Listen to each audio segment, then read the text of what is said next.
Hey there, and welcome back. Today we're going to talk about the difference between residential property and commercial property. This is a very basic and foundational question, but I often get this question from new investors.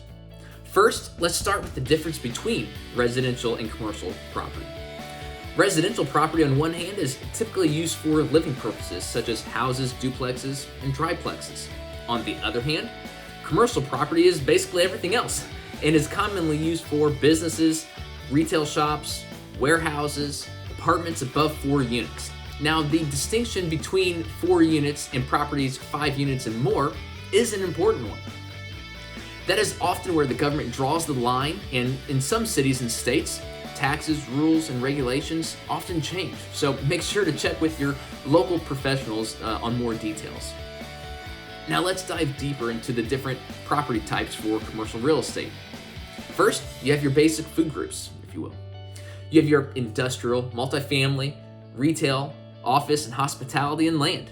Now, each of these can be broken down even further. So, industrial properties, you can break this category down further into heavy manufacturing, light assembly, flex warehouse, and bulk warehouse. Multifamily properties can be broken down into garden apartments, which are typically 2 to 4 stories.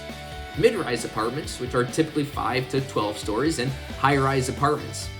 You also have senior housing, student housing, affordable housing, single-family rental portfolios, and a lot of other specialty types of housing investments.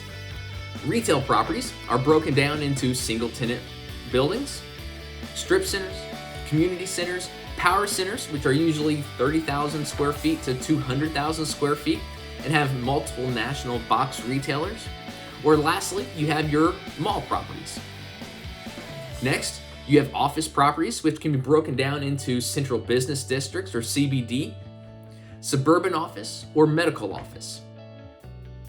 Hospitality is next, where you have your standard limited service hotels, full service hotels, which are typically found in your downtown settings, extended stay hotels, and vacation resorts. Lastly is land. Now, this category can be broken down into greenfield or agricultural land, and brownfield land, which is former industrial or commercial uses, which are available for redevelopment. Obviously, I can keep going and break down this even further and further, but here at SVN, we actually have over 20 different product council specialties focusing on all different parts of the commercial real estate industry. But I think this gives you enough to think about for now. So my question to you is, what are some specialties that you have worked with? Let me know in the comments below.